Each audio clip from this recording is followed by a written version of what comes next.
Welcome to How Movies Will Game, the only podcast on the globe where we take you, our friendly listener, to the best and worst movies of yesterday and today, and then discuss ways that you can play them at your gaming table.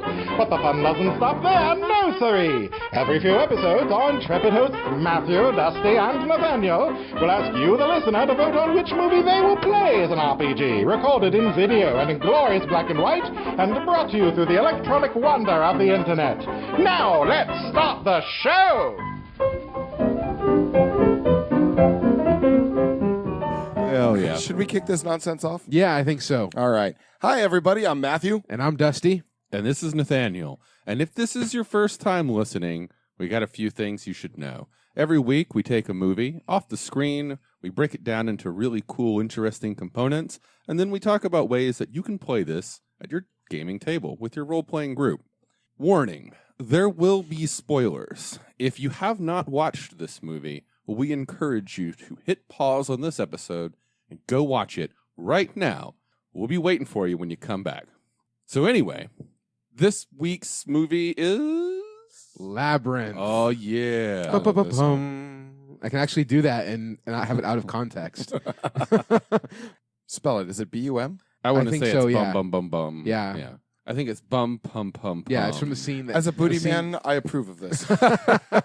So yes, we are doing Labyrinth, where everything seems possible and nothing is as it seems in this movie. So you guys liked it? Yes? Magical girl in a mystical world. What's not to love? I've only seen it maybe 400 or 500 times Yeah, over I'm the course of my about life. the So. same, I Yeah. think. I want to say that watching it over the last couple of days was probably my 50th or 60th time. Mm-hmm. Yeah, 500 is a bit of an exaggeration, but Yeah. I am very familiar with this movie. I have never This isn't- watched that movie with a female companion. Every time. It's just like they bring it, it happens. It Then it just happens. becomes like a And then bonding yeah. experience. Oh. It's date night and Labyrinth.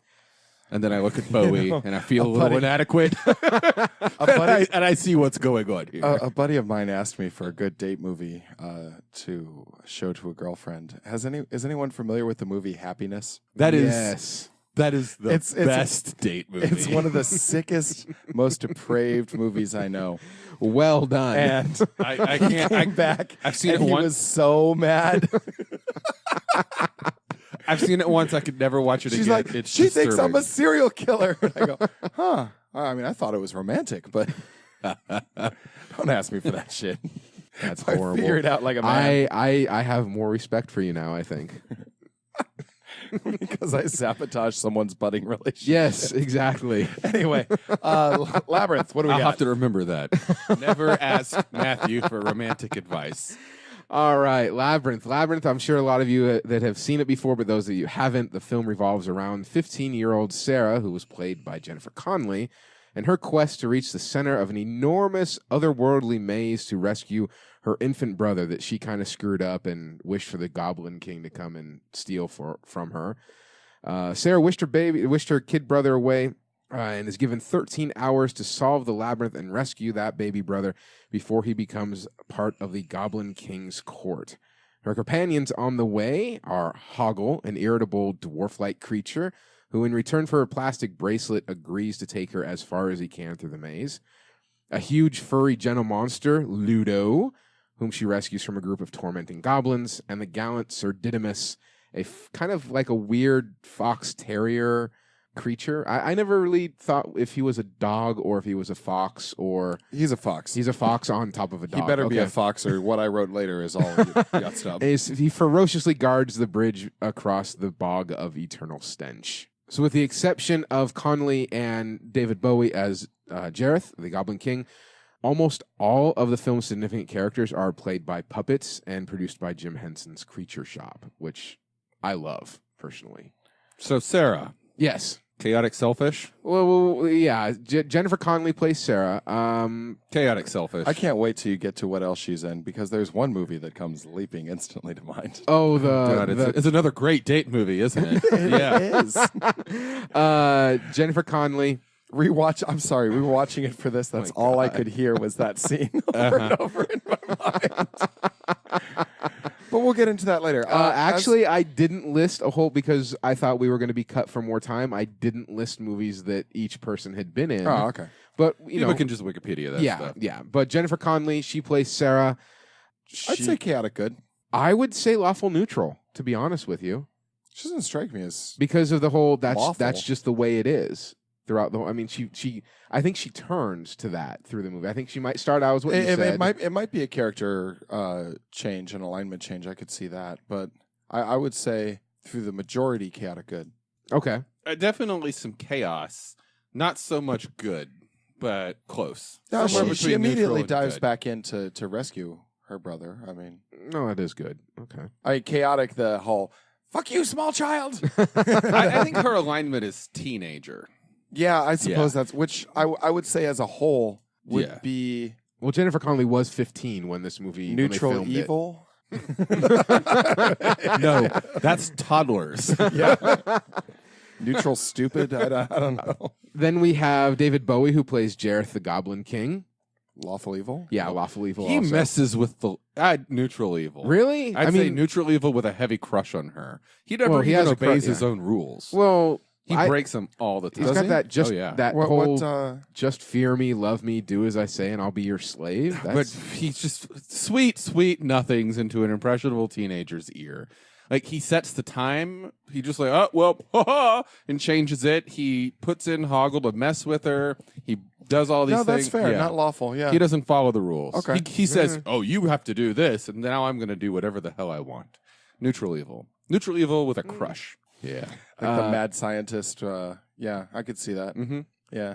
and then we have Hoggle played. Actually, Hoggle was played by a few people.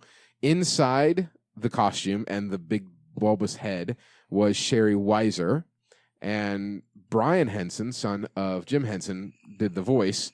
But there were also 4 other mechanical puppeteers for facial expressions. I would say that Hoggle is chaotic good. I'll go with that. Yeah. Yeah. He's pretty selfish at times, and he's a coward, Mm-hmm. but His basic alignment. Yeah. he seems to actually be a good dwarf. Well, he Person? technically the notes say he's a gnome-like creature, but Jareth refers to him a couple times as a dwarf. Yeah. So, and then we have Ron Muick and Rob Mills playing Ludo. Ludo, smell bad. I think he's just straight up neutral good. Yeah. I'll agree with that. yeah. Yeah, he's a big old sweetie. Yeah, he's a big old sweet. Now, My favorite character. technically, on the technical side of this, the character itself was well over 100 pounds when Jim Henson's Creature Shop was done with the suit. The suit and all Yeah, the the that's suit it. and everything.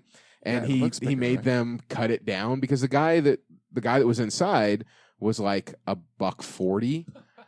So when they cut it down to 70 pounds. That was what they got it down to for that character. Wow, I couldn't tell. Yeah. That looked huge and heavy and bulky. Yeah. It had like an air system unit in it, and then it also had a TV so that he could see, because he couldn't see through the mask. So there was a TV and monitor set up so he could watch like at the stomach or chest, so he knew where he was going, Right. which was kind of cool.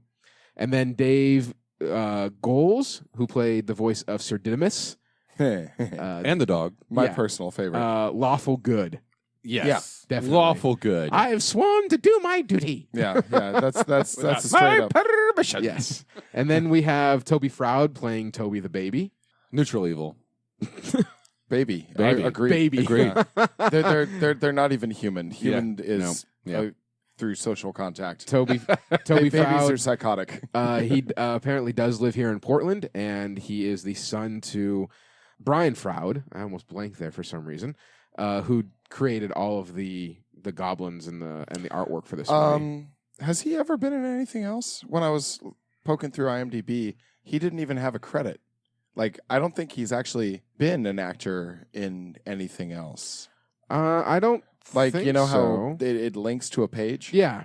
And there was nothing. It was just his name in parentheses, gray, like normal text. Oh, Interesting. Yeah. yeah. I think that was his one-off. Yeah. Well, I remember reading this a long time ago. It was his one-off. He just kind of didn't really want to do anything afterwards. So. Yeah. Probably scared the crap out of him with all those monsters. I'm never. That's going what on acting's a about? Movie No. set Well, again. I mean, look at the girl that played Newt in Aliens. That's her only role. Yeah. I mean, she was like an 8-year-old kid. Then now these monsters coming out of the water, that would freak me out. Huh. So, and then we have, and I'm probably going to butcher this, but I tried Sacrifices finding. made for art. I know. I tried finding how to pronounce his name, but it just wasn't coming up. Michael Motion. He is David Bowie's juggler. Now, I know that kind of sounds like a bad thing, but he's the professional juggler who worked blind behind David Bowie with the crystal balls. Oh, that wasn't Bowie? That wasn't Bowie? That was not Bowie. I just lost a whole lot of respect for Bowie. No. There was the guy behind him in every scene where he had the crystal balls. Mm-hmm. He was. I'm under your ways, Bowie. So he was snuggled up to David Bowie's bottom, as it were. Yes, more or less. But the really cool thing Juggling is the balls. I knew this was going to go that way. Normally, he in other performances, he could see what he was doing, but because of how they couldn't just digitally edit him out like you can in today's movies. So there are scenes where Bowie has the big cloak on and he's actually behind him. His head is pressed up against like the lower side of his back, like the low crook of his back. His arm is reached around and he's extending it out, and he's got the crystal balls. That was all somebody else. That was all someone else, and he was I doing had no it all, idea. he was doing it all that. by blind. He was blind doing it all. So just because he couldn't see what he was doing. That's impressive. Yeah. So doing Bowie's balls from behind. That's a hell of an IMDb credit. Chaotic good. A little bit of history on him. His next door neighbors were Penn and Teller when he was a kid. So he grew up learning. No, Sorry, actually, I it's had true. to. And his first gig was with Penn doing magic shows, which is kind of cool. I was expecting you guys to The kinda go into magic anything. of editing. I was kind of expecting you guys to go into Speaking something of there. magic, that song Magic Dance, Yeah. you know, everybody loves that song. It's Yep. a fun song. I love singing that song. At one point, I considered I might actually make it one of my karaoke regulars. Mhm. Once, Once? only once, and never again. Do not attempt to karaoke that song lightly, Why? The unless high you are pitch. prepared Yeah. for 5 minutes of dance interludes. Oh, yeah. And then you're standing awkwardly at the stage because no one else is coming up to dance with you, Are you saying that? and you that realize you happened have to failed. Are you saying that has happened to you? Yes. That's a sad story, man. It's weird. It was the wrong crowd. Tell me about how that felt. Like It felt like I had chosen as poorly. as the lyrics cut away and you're waiting for them to come back and you're like, they're not coming back. Well, there's Oh, that God, moment they're not coming where back. you see. No, I remember that specific moment where it says dance break, like 80 measures. And you're like, fuck, I made a horrible mistake. You know, like, can you just fast forward through this part? So there's a nice little tidbit of history with that song. Oddly enough, that whole Magic Dance sequence is an homage to actually Cary Grant and Shirley Temple that not a lot of people know. In 1947's The Bachelor and the Bobby Soxer, there's a scene in which Cary Grant tells Shirley Temple, "Hey, you remind me of a man," and she replies, "What man?" And Grant says, "The man with the power." "What power?" "The power of hoodoo." "Hoodoo, you do what? Remind me of a man." So in Magic Dance, Really? yep, Bowie actually replaced man with babe and hoodoo for voodoo in the intro. So What was that called again? it was actually called The Bachelor and the Bobby Soxer. It's a Cary Grant and Shirley Temple movie. I will never see it. I would like to say that I would, but I don't have time. With all the games that I read and all the movies that I watch for this. I think I saw something yeah. similar to it on Pornhub. Yeah. Sorry. The scene itself consisted of 48 puppets, 52 puppeteers, and 8 people in goblin costumes. You mean Cary Grant's movie had that many puppets? No. I'll go see that. All right, so moving on to another part. But did you count the chickens? I did not count That the whole chickens. scene. I know there's a bunch of was chickens full in there. I know. of chickens just hanging out. Oh, They yeah. weren't even freaked out. They were just they're like, what? It's just a bunch of fucking goblins. What do you care? Initially, there were about 22 people and puppets for that whole scene. And when they got everyone that they needed in the shop, puppets included, everything ready to go, they said, Jim Henson was like, "There's not enough going on. We need to fill the space With chickens. So they added chickens, added more puppets. They put out a casting call for people that could do voices because they had all of these puppets that were ready to go that were made for the movie. So they just added more. And they said once the scene was done and before they broke down the set for the throne room, it looked like Swiss cheese because there were so many holes where puppets were sitting. It looked like Swiss cheese. Wow. Speaking of puppets, that scene, that very first time you ever see the goblins, when she starts saying those words and then it cuts to just all of their heads essentially That's in a a little row. creepy for a kid. That was such a memorable scene for me. Like whenever I'm playing in any game and somebody talks about goblins, I just cannot immediately not picture those goblins. Right. Just, boom. They're in my head. And that's why I will never, ever take goblins seriously in any D&D game ever. My whole thing in high school, when we would be on stage rehearsing plays and someone would like screw up their line and ad-lib it, I'd revert into the goblin. That's not what you say. You didn't get it right. Did he say it? Keep quiet. She's about to say the words. Say what? So this movie was directed by the great and now past Jim Henson. And he is noted as saying that the movie is about a person who, quote, this movie is about a person who He's about to say the words. Say what? Did he say it? quote, oh my God. I'm sorry. No, it's okay. Please keep this that was in. good. Keep this in. That was good. At the point from changing, I still fucked it up. At the point of changing from being a child into an adult. So a coming of age story. Yeah, Which it we is a all know coming is of where age story. Bowie strikes. Exactly. Oh, God. And for all of its flaws, and it is something that I know, so for all of its flaws and all of its superficial delights, Labyrinth did reacquaint audiences with the old idea that Hollywood had been long neglecting, and that's childhood is scary, it's a dangerous place, and it's an inherently strange time filled with dead ends, wrong turns, lies, traps, and apparently songs. And David Bowie. And David Bowie. Because an entirely new generation of children and teenagers were suddenly introduced to this musician. Oh, that many agreed. of them That was had my never first heard of. exposure. Yeah. I'd never heard of Bowie before this movie. I had a little bit, but that And was then like when you the ask first your visual. parents, like, who is this? And they pull out fucking like Ziggy this stack of Stardust. LPs. And yeah. Yep. The story was by Dennis Lee and Jim Henson both, and the screenplay was by Monty Python alum Terry Jones. Yeah. Which was really cool to find out. I didn't know that. I mean, I know that I had seen that, but I didn't really put two and two together over all these years. But it did kind of. Sir Didymus seems like a Terry Jones type I of gotta character. tell you something. Yeah. After watching, I've recently watched in my own personal time a couple of CG films. Mm-hmm. I just want to talk about the effects of models and puppets. Yes. And I was hoping we would go into that. I just got to tell you, it's better. It will always be better. For the next 50 years, Having practical.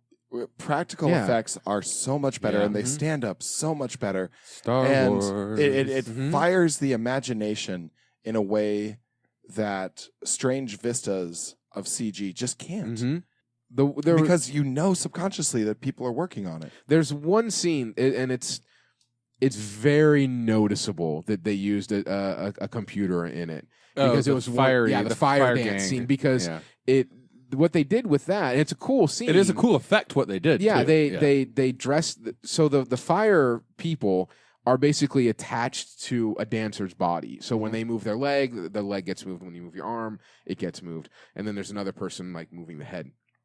But in order to make sure they didn't get shown up on film, they wore black velvet outfits completely. And then they went in and timed up the computer, You the think it's hot digital in here. set to Yeah. it. To that. And that's the one scene in the movie where you can see it, and it's really horrible. And it's the one scene I actually always 80s, skip by. yeah. I mean, I respect it completely as for making films, but So that is difficult. what my partner and I refer to as a costume change number. Mhm. If this were a Broadway performance, Yeah. No, I that's, agree. That's, a That's good way to say it. Yeah. kind of like in Frozen with the whole bit of a fixer-upper with the trolls. I've You're never looking seen at me. Frozen. Oh, there's so neither. many other The movies. only thing I know of Frozen is the parody song of "Fuck It All." Well, so anytime so I hear many musicals you'll watch and they'll have like this one number and you're like, why the fuck did they put this number in here? And you realize, oh, it's so everybody can change costumes Yeah. for the last act of the thing. Mhm. And that to me felt like it's a costume change Yeah. piece. it was a throwaway thing. Yeah, it bore very little bearing to the rest of it. It bore very little bearing. Sentences, how do they work? but with that scene, I thought it was odd that Jim Henson went that route with the black velvet and then bringing in the first generation digital screening or just digital computer with the camera. His buddy Lucas was on set for most of the movie and actually helped with a lot of the technical side. Lucas as in George Lucas, as in Star Wars George Lucas. Back when we liked him. Exactly. So I was just kind of wondering why isn't like Lucas like, hey, I have all this gear. Why don't you just go ahead and use it, and you can use my stuff too? You're such a good friend of mine. Let me help you out. I think he did it the way he wanted to do it. Okay, I mean, I can respect that. The black outfit thing is heavily used in theatrical productions. Yeah. So I've seen that a lot on stage, and I think that he wanted to bring that element to the movie. It makes sense to me. I didn't actually know about the black screen thing until I was watching it just a couple of days ago, and my partner was like, that was filmed. The Fireys are multiple people each. And it's like, it all makes sense now. Yeah. So on the casting, a couple things about Sarah, because there were a lot of people that were up for Sarah at this time. Some of them surprised me. Yeah, me too. Helena Bonham Carter. That one was specifically in the running for playing Sarah. So I'm glad she didn't get it. Yeah? Yeah, because if you put her and David Bowie in the same room, a lot of history would have been rewritten. Yeah, okay. As opposed to like her eventually hooking up with Tim Burton. Yeah. I'm okay with that have never happened. Yeah. Are you? Yeah. The Tim Burton, Helena Bonham Carter thing is... See, I'm more of a Tim Burton and Johnny together. Depp is up. No, Helena Bonham Carter and Johnny Depp. I think that Tim Burton needs to stop making movies with them in it, because he basically is just like, I'm going to make a new movie and I'm going to invite my two best friends in the world. Yeah. And it's just, God, it's awful. That's always terrible. And they're always in roles that they don't need to be in. I'm going to go on a tangent here, away from Labyrinth. Yeah, if you look at Johnny Depp's movies, when he's not with Tim Burton, they're better movies. Agreed. Yeah. Wait, what? When he's not working with Tim Burton, his movies are better. Example. Fear and Loathing in Las Vegas, Mm-hmm. The Tourist. Okay. Benny Just to and name June. a couple. Benny and June. All right, yeah. What's Eating Gilbert Grape? Yeah. Even the Pirates movies. Yeah. Well, The first one. The first one. The first. Maybe the second the one. first, fourth, and I didn't like the third. I didn't like the fourth because I was liked the fourth the one. book that it was based on. Yeah, the book is amazing. Was so much better. Yeah. And seeing that turned into a Disney movie was sad. Yeah. Anyway, But back we to this also movie. have Jane Krakowski, who was on 30 Rock. That blew my mind. I know. I didn't even know that she was into doing any kind of acting until that she was in wasn't she in like Second City or something? Mm-hmm. Like doing the improv Yeah. stuff. I think she was with the Groundlings. I thought that's Yeah. where she started. So seeing her on that list was awesome. Yasmin Bleeth. Sarah Jessica Parker, which I'm glad that didn't happen. Me too. She was in Flight of the Navigator, and even then it was right. she Flight was of the kind Navigator. of dry. Yeah. Wait. Was she who? She was the one that helped him escape the Air Force Base. She put him in the car. Yeah, that's Sarah Jessica Parker. Huh. You didn't know? No.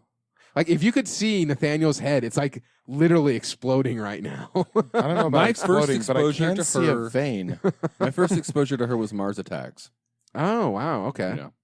Yeah. Then we have Mary Stuart Masterson, who was in Some Kind of Wonderful, And among Benny other and movies. June. Yeah, Benny and June. Laura Dern, Jurassic Park, among other movies. Mm-hmm. Lily Taylor, Laura San Giacomo, Ali Sheedy from The Breakfast Club, Okay. and many others. Short Circuit was another one. Marissa Tomei, which that one kind of got me. I had no idea there. Me either. But ultimately, Jennifer Connelly won Jim Henson over. And I've watched the audition tapes Uh-huh. that you can find up on YouTube. She did a really good job of taking that part. Now, Jareth, in the original script, now the script itself went through 25 different versions over a couple of years, and it wasn't finalized up until like a few months before filming. And the initial story for the Goblin King was he wasn't even going to show up until about halfway through the movie. And I think it was going to be like a puppet or something. And originally he was going Yeah. to be a bigger goblin puppet. The stuff that I mined on it was the big goblin at the end that protects the city. It was going to be something big like that. That's what the Goblin King was going to kind of be. But just rear up. yeah, Rah. exactly. Did you get the list of actors that was up for Jareth? Yes, I did. We're going to start with Sting. He would have been okay. He would have been. He was going off, but I think he was just coming off of Dune. Yeah, because he that era Sting would have been fine. Mm-hmm. And Yeah. I agree. Also, I'm pretty sure he could juggle balls all by himself. in a tantric style, probably. Just don't that ask. wouldn't have been that much different than what we got. Just don't ask what he was. I just never don't mind. know if he could have filled out those trousers the same. I don't think anyone I will did. get to I'm that pretty because sure that's that a sock. No, that whole cod piece, Brian Froud insisted and designed the cod piece. That is all fake. No. Yes. Sorry, buddy. So everybody that like their puberty was jump started because of this movie, it was all fake. Now I'm sure that David Bowie probably had, I wasn't gonna say has, but probably had a significant package, but for the movie that was all fake. That whole paragraph really was odd. Just odd. Also, Michael Jackson was slated to play Jareth, the Goblin King. Now you got to think. You got to remember 1984, 1985. Michael Jackson. I'm really glad we didn't. I mean, he would have done well, but I think they made a good casting choice not to. Though I do think he I really don't played think the part. I don't think Michael Jackson would have been good for this movie. Of course, he could have. No, that's the I'm point. a goblin. No, that's why just his voice, his cadence. I mean, the dancing probably would have been great, but I don't think Michael Jackson would have been a good choice for the Goblin King. When David Bowie, when it was known that he was interested, Jim Henson basically said, "Stop the presses. Let's rewrite it. I want to put Jareth through from the beginning to the end. I want it to be more of like almost a rock opera type setup." And he started sending David Bowie the script, little changes here, little changes there. And he courted Bowie for 2 years, sending him scripts. And he'd get him back with little notes like, "There's not enough humor.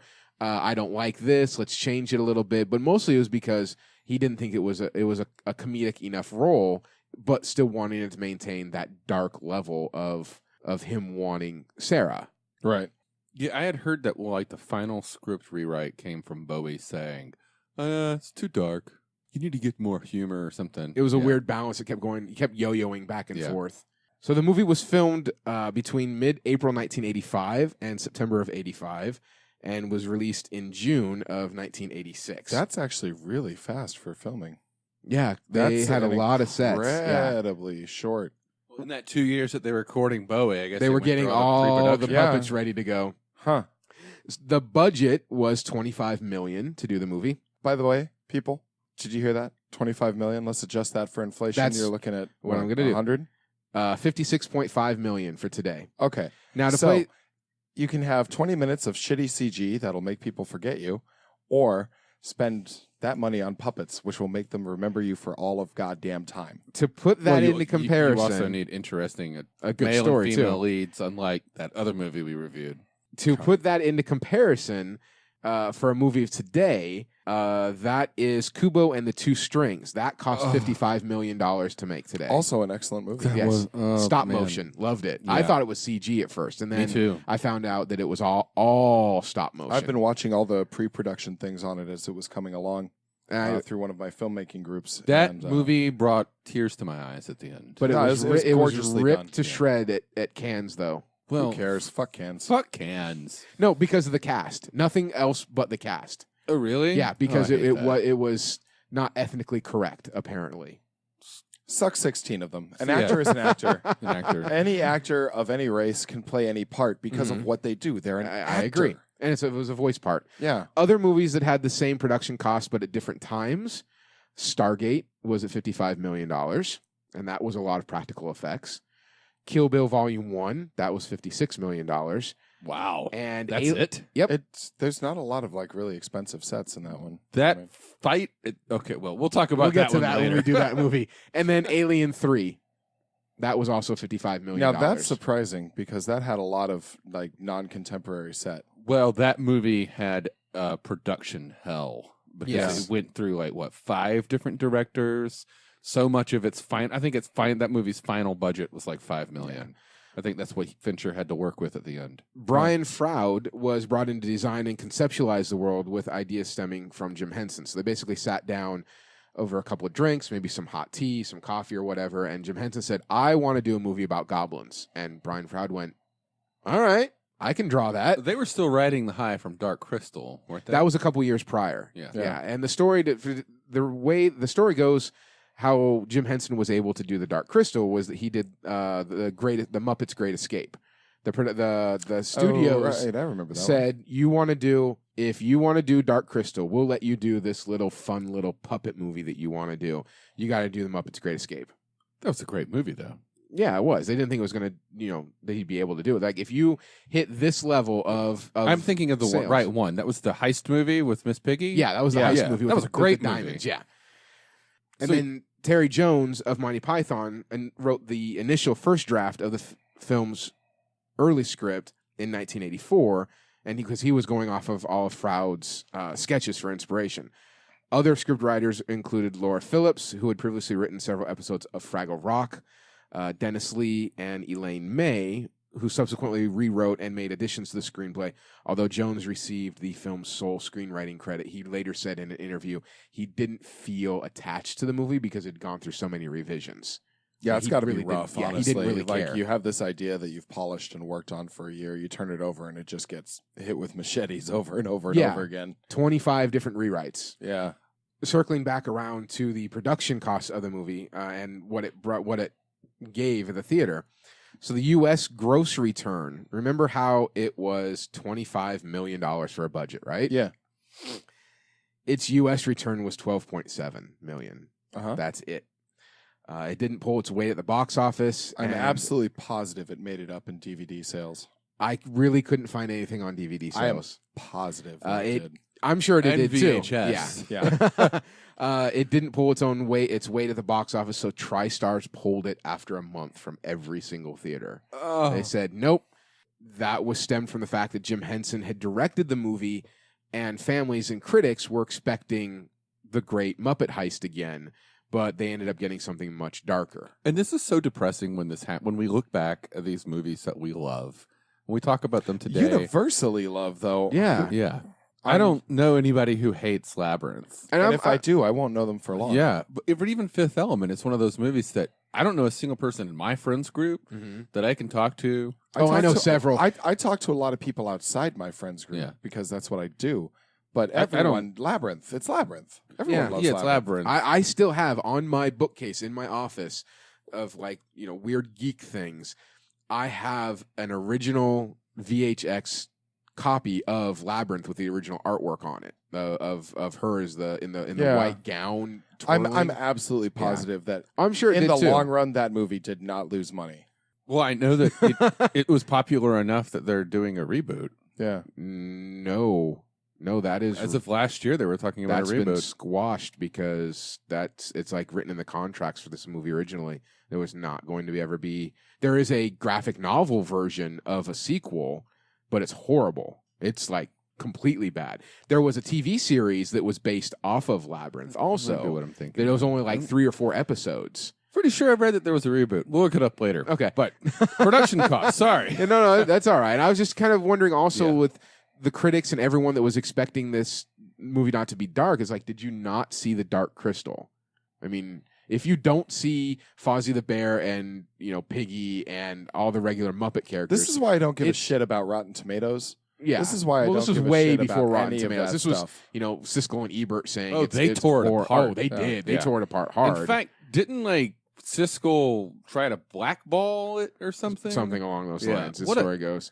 Yeah. The international box office return, non-U.S., was only $182,000 and change in that month. Is this for real? Yes. Are you sure you're looking at the right No, movie? I confirmed this through several sites Jesus on my Christ. mining.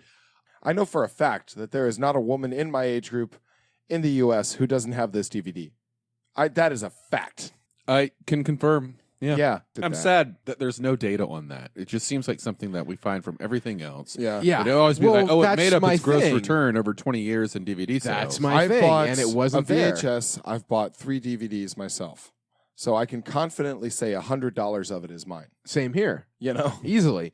The commercial failure had demoralized Henson to the extent that his son Brian remembered the time of the film's release as one of the most difficult periods of his father's life. And I kind of got the impression in reading interviews that it almost made him suicidal, but that's just what I was reading between like the subtext. It was Jim Henson's last feature film that he directed before his death in 1990. And it bothered him so much. Hey, well done, Siskel and Ebert. Look what you did. But he was happy to find out just before his passing that there was a huge cult following with the VHS and then going into, well, weren't any DVDs in 1990. So looking on eBay right now, there is an entire subset of cosplay that can be bought just to be Jareth. I mean, there is a ball, the Goblin King Masquerade. Oh yeah, that started I think 10 or 12 years ago. Regardless of how it did at the box office and how stupid the general portion of humanity is, lawful evil,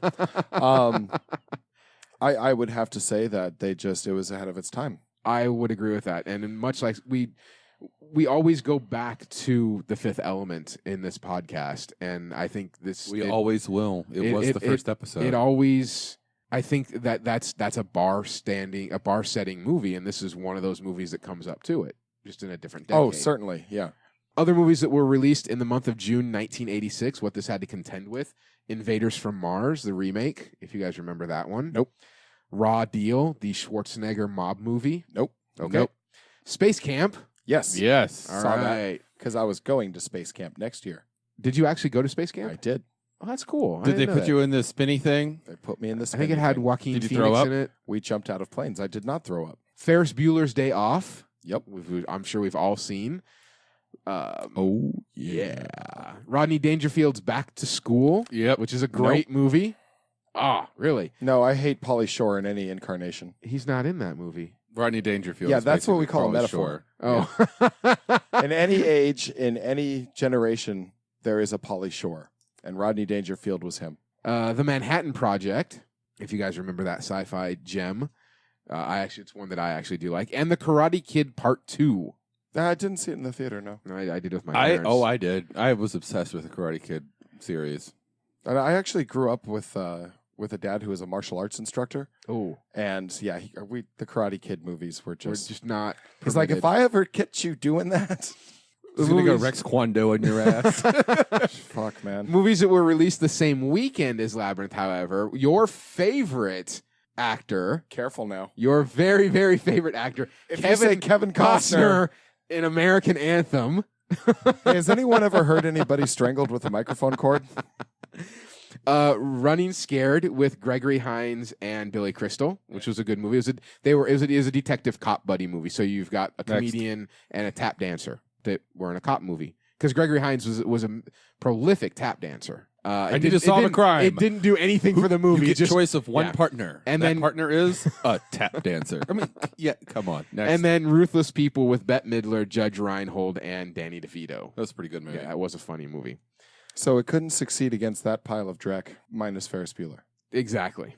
That's sad. Yes. That's easily the best movie of the list. Agreed. I mean, I know. Ferris For Bueller's that Day month, Off yeah. was a good coming of age movie for the 80s. Fantastic. Have you ever tried watching? There's a cut of Ferris Bueller's Day Off that takes out all of the fourth wall breaking. Mm-hmm. It's all of the stuff in Ferris Bueller, but it cuts out Without all of him the scenes looking of at the him camera, talking yeah. to the camera.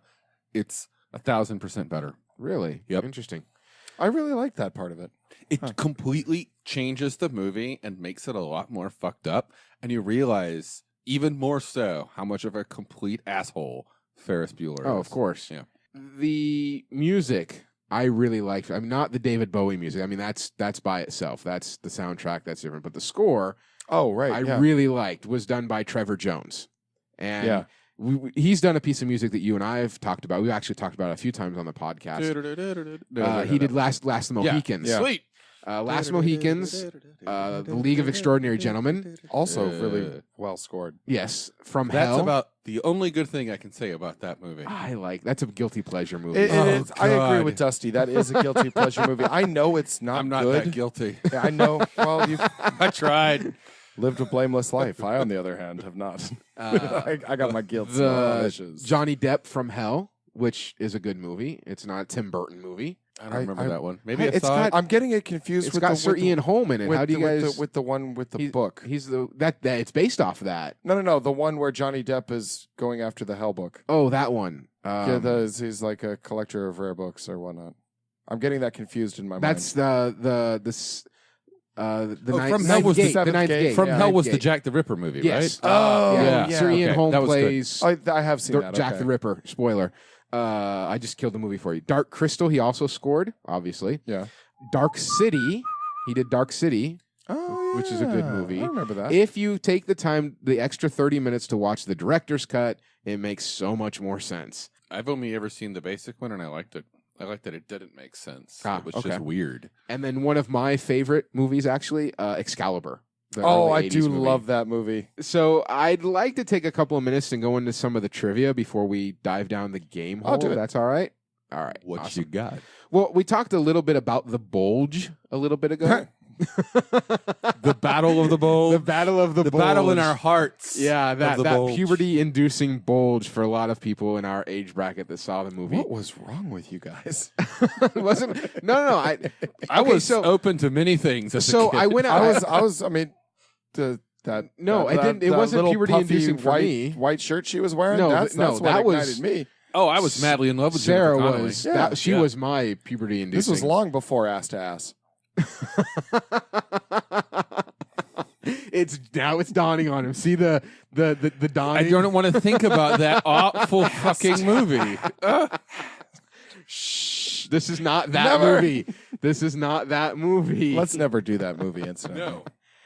I'm putting a veto on that. I'm fine with fine. that. Okay. So Jareth was also, aside from the bulge being designed by Froud, Jareth had also designed Froud had designed Jareth to also be a romantic, but at the same time he wanted him to be a contemporary rock star, complete with a leather jacket. So you do see that throughout basically all the costume changes that the Goblin King goes through. He goes through the poofy Freddie Mercury style of clothing when he's the owl, to the Judas Priest leather rock star Rob Halford. Yeah. So it's interesting to see how much was changed there.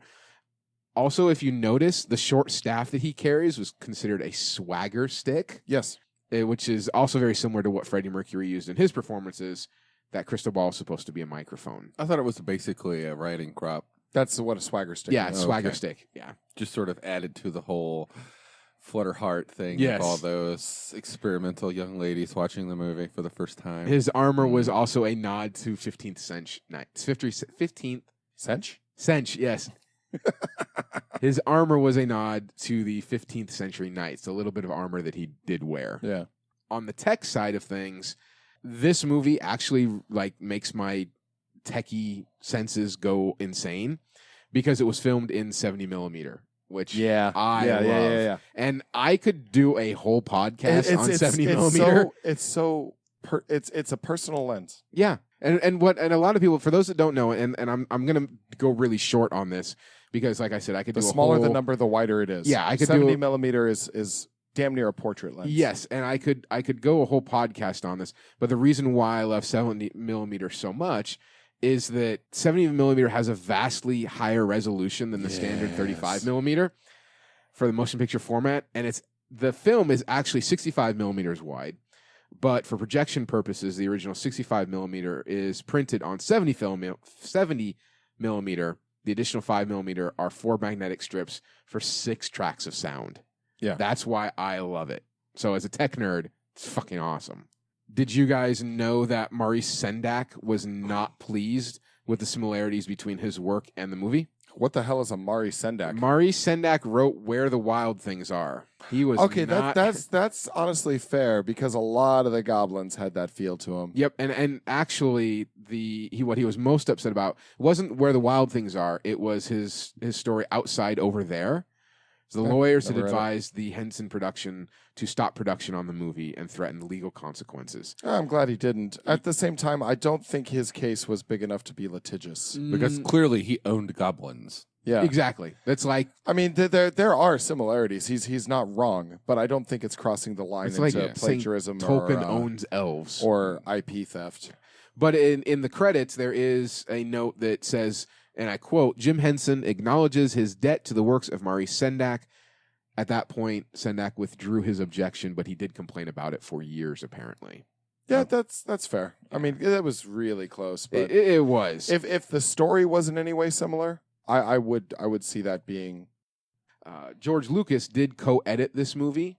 Oh, really? Yeah. It was interesting to find out that he got a hold of it and didn't screw it up. But Jim Henson... Oh, this was still in his heyday, though. Jim Henson said that he tightened it because the cuts between his dialogue, he would leave too much space, whereas Lucas would cut those little half second here, quarter second here to tighten it up a little bit. I know how that feels. I know. I'm sure that you do. Do you? Long pause.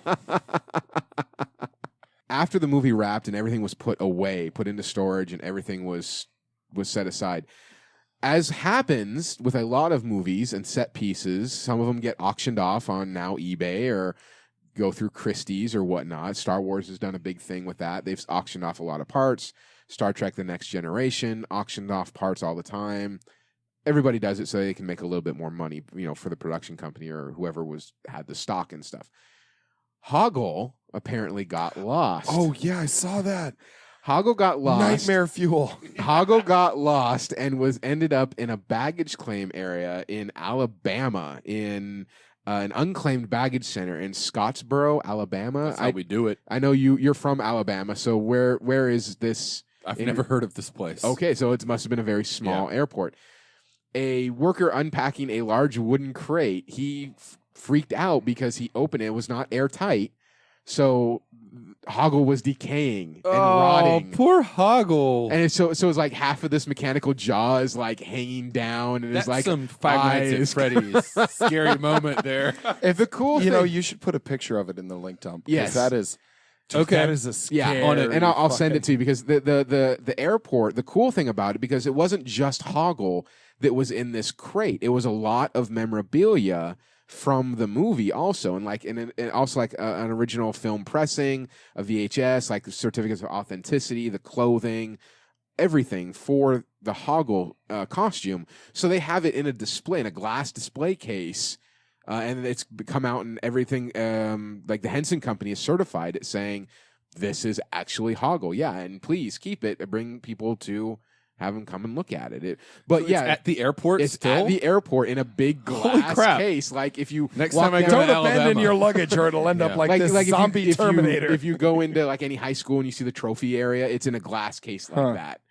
And so I thought that was pretty cool. That is definitely nightmare fuel. It seems like something that somebody would have auctioned off. Maybe the airport would have auctioned it off to then see if somebody wanted to restore it. I think as it is, it's so good. It's Hoggle got dipped in the bog. Yeah. it's too good to fix.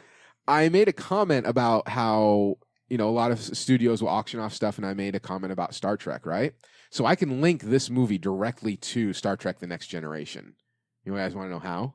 Do you even care? No, I was just searching my brain trying to figure out Okay. the link. Go ahead. All right. So one of the choreographers for the film, her name is Cheryl McFadden. She also appears uncredited as one of the masked dancers in the ballroom scene. A year after this film was put out, she starred in Star Trek The Next Generation Gates? as Gates McFadden, playing Dr. Beverly Crusher. Oh. There were also 2 video games based on this movie. Were there? Yes, there That was. I did not know. In 1986, 2 video games based on the movie were released, one in Japan and one in the U.S. Labyrinth, the computer game for the Apple II and Commodore 64, was released here in the States. I had no idea. It was the very first graphic adventure game developed by Lucasfilm Games, and which later became LucasArts in 1990. In the game, the player has 13 real-time in-game hours to solve the dangerous labyrinth and thwart Jareth's plan. So move your pixel through the tunnel. Basically, yeah. Right, It's kind of right. like the old King's Yeah, Quest yeah. games. Yeah, basically. I that's kind of the impression that I got.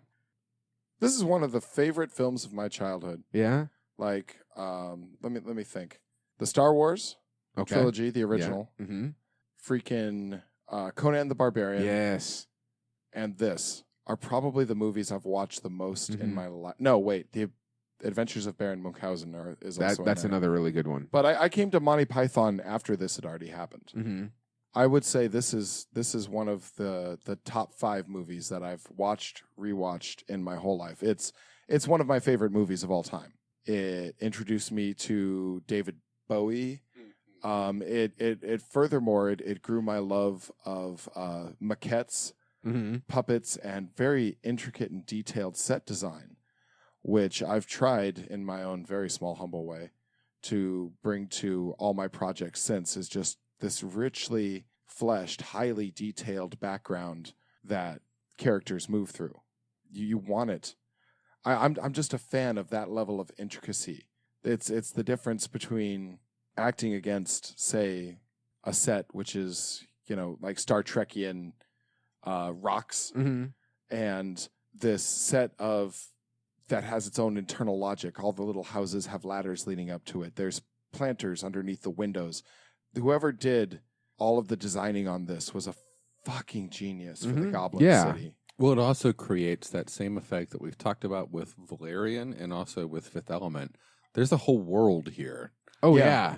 There are signs that other things are happening here. In fact, like at the beginning, she looks out across the labyrinth, but she kind of looks around. There's more to this world than just that labyrinth. Oh, yeah. And there's a lot of stuff going on that we, as watchers or as readers, would love to know what's going on. To the little creatures that pick up the stones and turn them when she's marking for direction.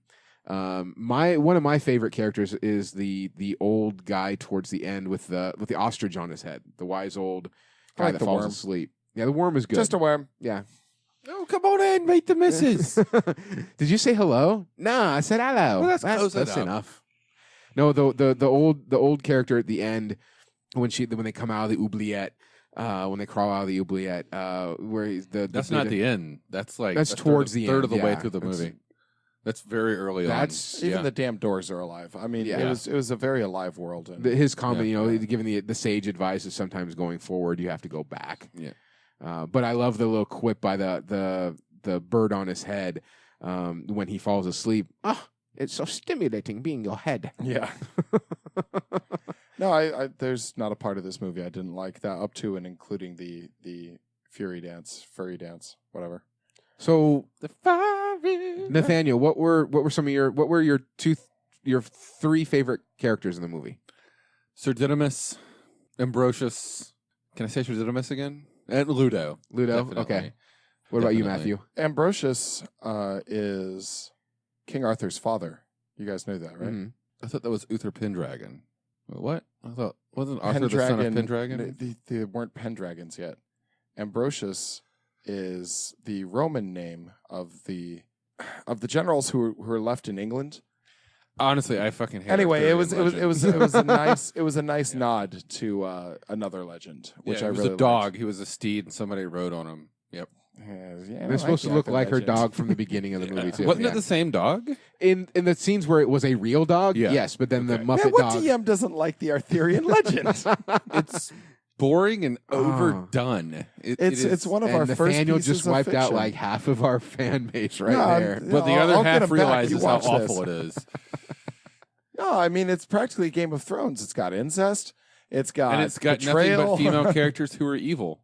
Like all of the failures in Arthurian legend is basically caused by female characters. Yeah, but that's the time, man. I'm just not into it. It's extremely. I don't like it. Yeah, I don't hold it up to like modern scrutiny because it doesn't, But I mean, it's a touchstone for. Yeah. What were your 3 favorite characters? You can't just go around expecting the weird supreme executive power. Just got some water top flung a sword at you. I agree. Sir Didymus is my favorite character. I want to know his story. Interesting. I want a backstory into him. Who did he make this promise to? I would say Sir Didymus, Gareth. I hated Hoggle. I don't trust betrayers. Hoggle reminded me of my grandfather on my mom's side. But he just looked like him. I don't trust betrayers. It happens once you're done. No, I understand that. I'm just saying the look of him, it looked like my granddad as a kid. I was like, that's my grandpa. Ludo. I'm going to say the worm. The worm? So we've got the worm, Sir Didymus. I liked him. He was just this random guy who popped up and just had a nice little conversation and scurried off to tea. Did he have a scarf? Yes. Yes. Come on in. Scarf and a mohawk, basically. Yeah. He was fantastic. Yeah, Ludo was kind of a non-entity. He was kind of like a pet. I'll go with those. Okay.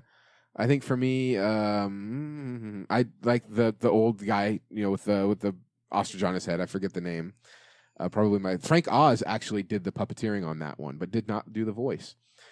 Sir Didymus also, I think everyone has Sir Didymus is probably one of their favorites. He's the most beloved character. I think so. Just especially when Ludo and Didymus are fighting, and then he like bounces back into the fray. Well, I think also at the end of the movie, when she's looking in the mirror and they're like, "If you ever need us," his statement of "If you ever need us," yes, his felt the most touching. Yeah. Just the tone of his voice, the way the words came out. You I was need just us? like, I need you right now, Sir Didymus. Give me a hug. The little bit of, there was a change on that. In the initial script, all of the characters were outside of the window, and then they faded away. They didn't come in for a party. And then it got changed into a more happy ending. So the mirror, and then turning into a celebration in there. I like the party ending better. Yeah, so do I. Does anybody want to play Scrabble? Yeah. I've did all my mining on this. It's good because it's a party adventure. It is. But we'll get into that in a second. What do you say we break, do the rest Try of this up? Yeah. All right. Cool. Hi, everyone. This is your favorite host, Matthew. This week's episode is brought to you by Guardian Games, who we are proud to have as our sponsor. Guardian Games is Portland's largest gaming store. They have almost every game you can think of, be it role-playing, board game, card games, miniature games, even video games. They also have a ton of gaming-related material and some pretty neat swag. I mean, the D20 fuzzy dice that go in your mirror, that's good stuff. If you're 21, you can have a drink in the back at the Critical Sip. Booze makes gaming better. Always has, always will. There's free games back there. You'll love it. They also have a friendly and incredibly knowledgeable staff, and they are the hub of a diverse and friendly gaming community. If you're in Portland, you definitely want to go to Guardian Games.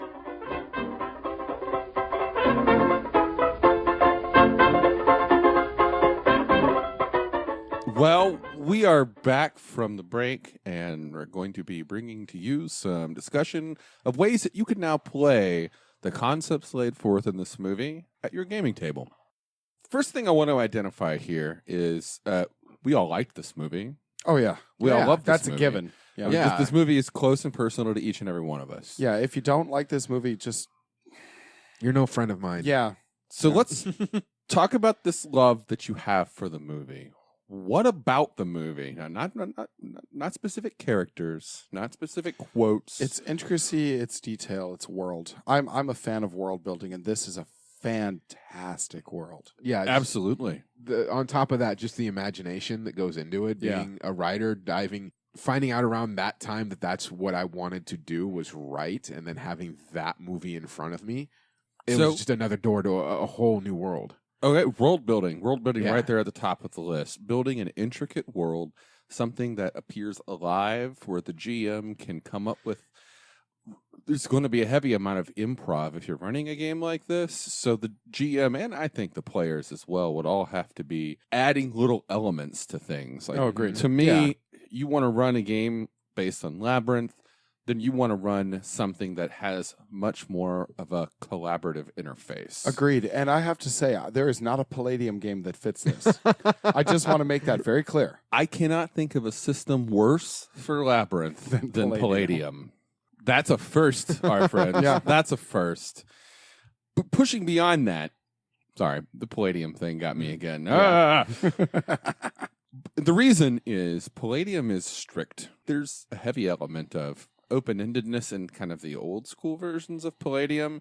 I thought you were pushing D&D, beyond it. old school, any of these older, rigid, structured games, and that I don't think would work with something more open and weird and zany. You don't want to look up the details of a talking door. What are the creatures that flip the rocks? It's just it has to be mind-numbing at that point. Fantastic example. You want to run a kind of a game where your heroine can be hiding in a hedge, seeing something happen, and a rock just rolls up and taps her on the foot. That would be great. Right where it's needed. Mm-hmm. Something where that is just part of the rules of the land, that the unexpected is going to happen, and frequently in ways that are convenient to what you need at that exact moment in time. Yeah. So improv, something with a lot of improvisational world building on the part of both the GM and the players. You could even run the kind of game that doesn't have a GM. Have any of you played GM-less games? No. They are a lot of fun, and some of the topics that I'm going to go into in a little bit encourage more of an open storytelling experience. I suppose, does White Wolf count? They have The someone storyteller. The storyteller is just their artsy word for GM. Yeah. Okay. That's the loosest game I've ever played that counted as a White role-playing Wolf game. did a good job convincing a whole lot of people in the 90s that they weren't To get traditional, outside? but it was a really traditional game. Point. Good Yeah. point. Got us out of the basement. One thing for me Yeah. is that sense of mystery and wonder, like that everything isn't just weird, it's really weird. It's really unique. Every encounter is a little over the top, but there's always something behind it, and you don't really know what that is.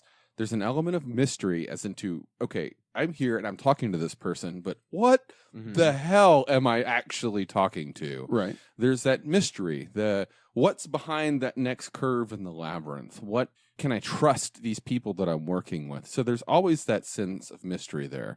A lot of games don't have that. So for me, to run something like this, I'd want something that encourages that isn't codified, that doesn't have a rule for everything. Right. You had your hand like you wanted to. I was just scratching my mouth. Oh. I'm growing in a mustache. This is an audio podcast, so you can't see this, but yeah, So- my mustache itches. Not even diving into gaming systems. Here's some ways that you could take any game out there, and labyrinthify it to give it that sense of mystery, that sense of wonder, to bring in a really creative world, to just jump in there and go with it. Mm-hmm. One, I think, crucial would be to have a good riddle book on hand. If you're not that good with riddles and you're not that good coming up with like creative puzzles, she encounters them over and over again. Yeah. Yeah. And something like that could be really handy to you to have at the table. There's a great Middle Earth one. There is a really good Middle Earth one. One that is coming to mind specifically.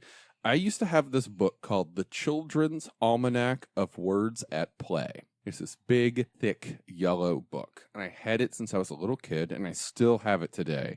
I have pulled that book off my shelf many times to pull out word riddles, to pull out little logic games, any just playful little tricks and whimsical things to throw at players that seem, when you're looking at them as an adult, just kind of reading them, these are all very childlike, but they're fun. And it's the kind of things that you could throw at a character that's supposed to be coming of age. Yeah.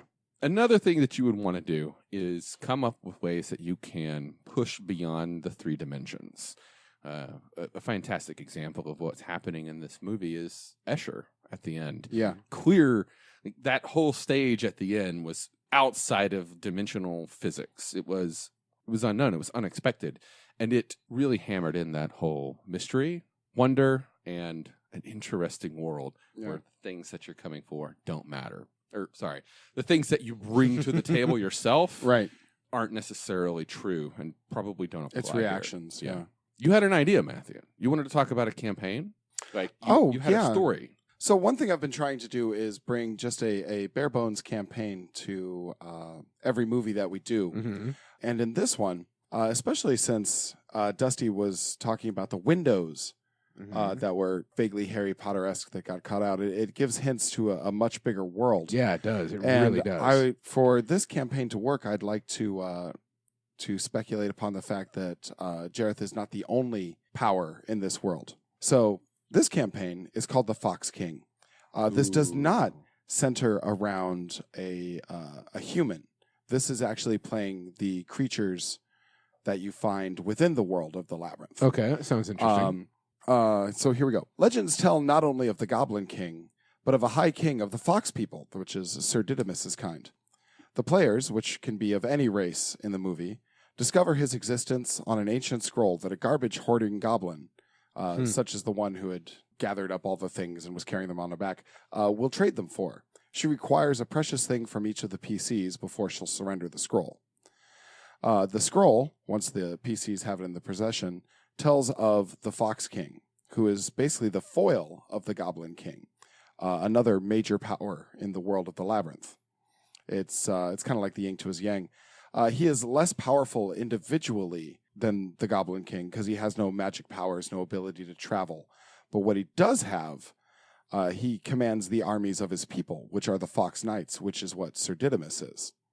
So you have a very small but very doughty and fierce army of foxes riding on sheepdogs. They all bite at your feet. And they are all very well regimented. Think of them as a military unit. Mm-hmm. Okay. Which, when you think about it, is actually fairly terrifying.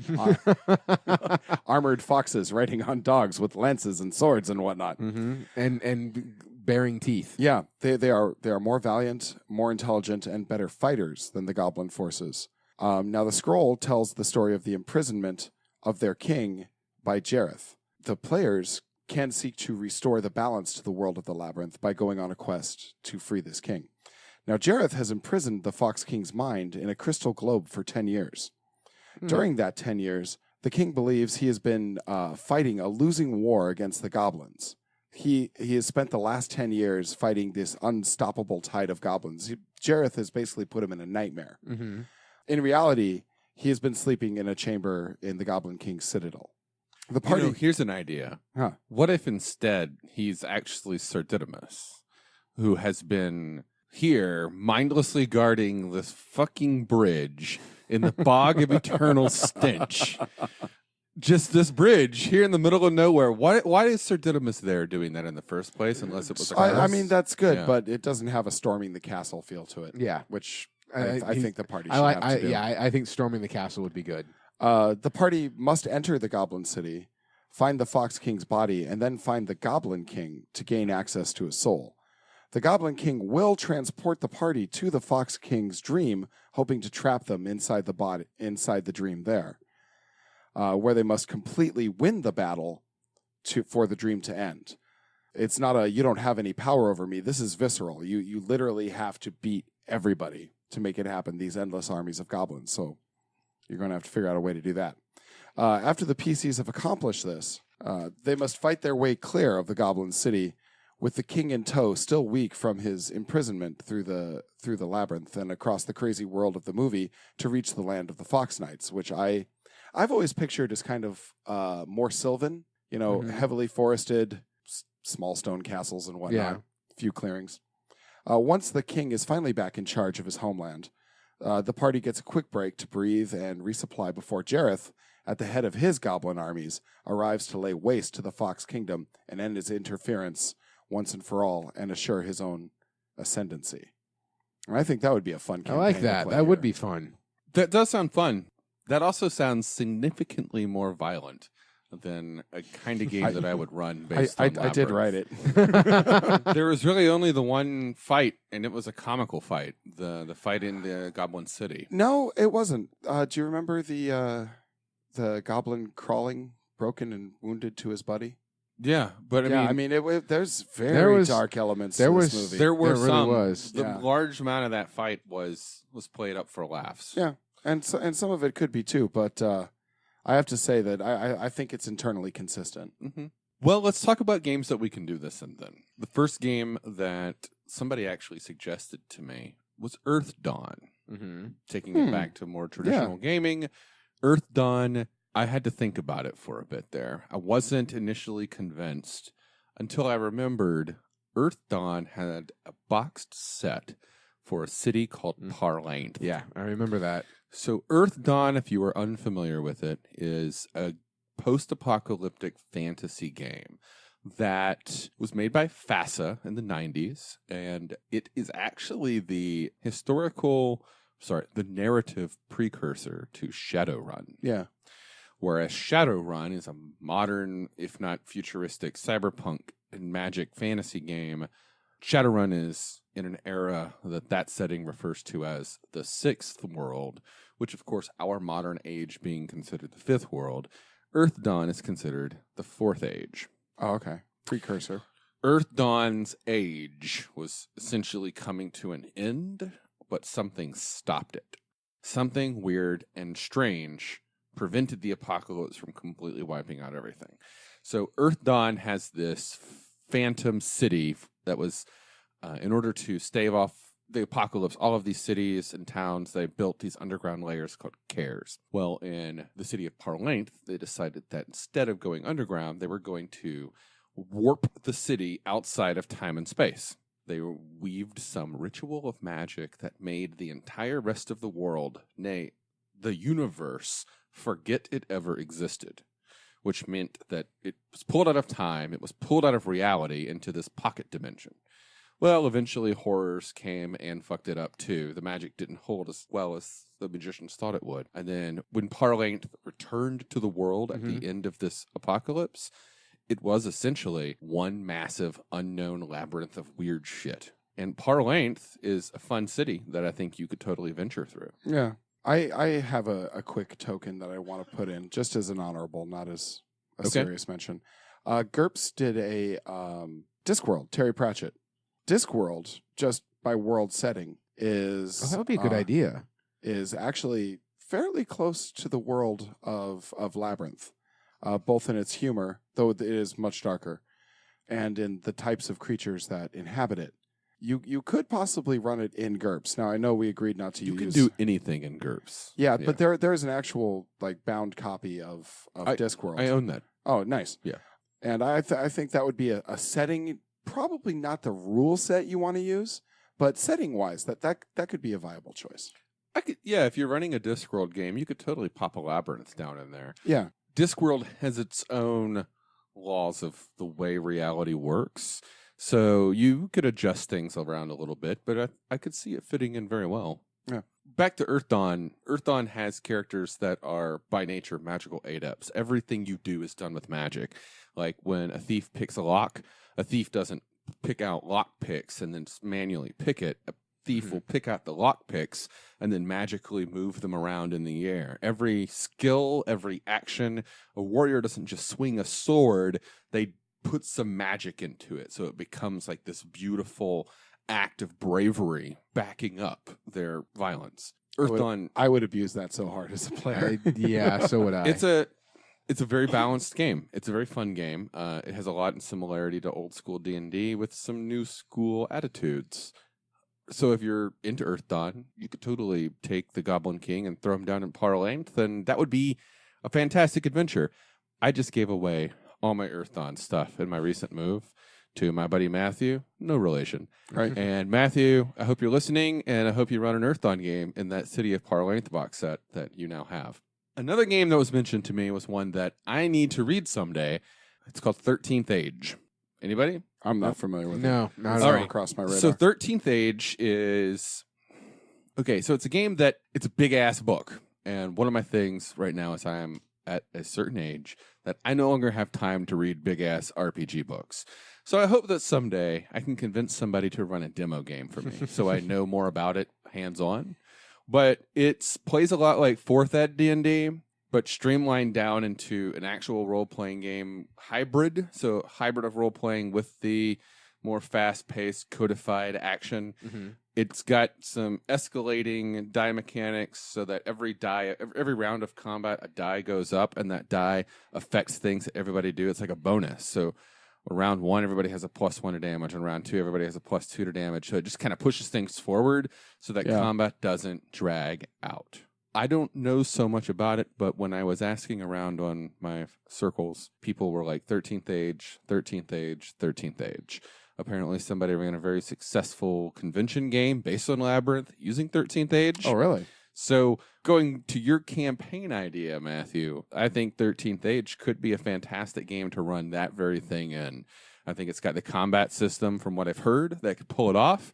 Apparently it moves really fast, so I think you could get those battles done in record time. Yeah. I'd be interested in playing that. So if anybody knows 13th Age and wants to run a game, let us know. Another game, and I mentioned this one last time, and it's in a box, otherwise I would have brought it, is Everway. Everway is the visual role-playing game. Oh, yeah, you've discussed this before. Wizards of the Coast. Yeah. Mm-hmm. Everway's whole thing is going into unknown vistas, going into mysterious places, and dealing with new laws of reality. It could work wonderfully. Everway's mechanics are so simple that you don't even really need to adapt anything. You just get your characters together and you step through the portal and boom, you're in the labyrinth. Now go. Everway can pull it off. Everway is hard to find now. It's an expensive game to find a complete box set. It's been out of print for a long time, but if you have it, on. Maybe PDF it. Is it on drive-through? Everway relies heavily on cards. Oh, I don't know if there was ever an that'd be official hard PDF then. made for it. I've seen PDFs of it. I don't know if they are official. Right. I think somebody might have just scanned their books in. Right. Aside from that, though, any game, in my opinion, that has more of a lighthearted tone, friendly fantasy games. There was one that was kickstarted a few years ago called Ryutama. It's a Japanese game. It is essentially the Studio Ghibli, the Studio Ghibli game. That lighthearted Studio Ghibli style fantasy. And Labyrinth is in many ways, at least pending after all those many script rewrites, Labyrinth is in many ways a lighthearted fantasy. Everybody comes together and dances in the room at the end, and most of the puzzles are resolved through comedy. Like when she throws the rock to free Ludo, she throws them, and then they start biting each other in the butt with these things, and a lot of it's very comical. A lighthearted fantasy game like Ryutama, where your characters are on an adventure. They are venturing forth together. There is combat, but the combat is like so downplayed. Like instead, you come against a troll, and the troll wants to eat you.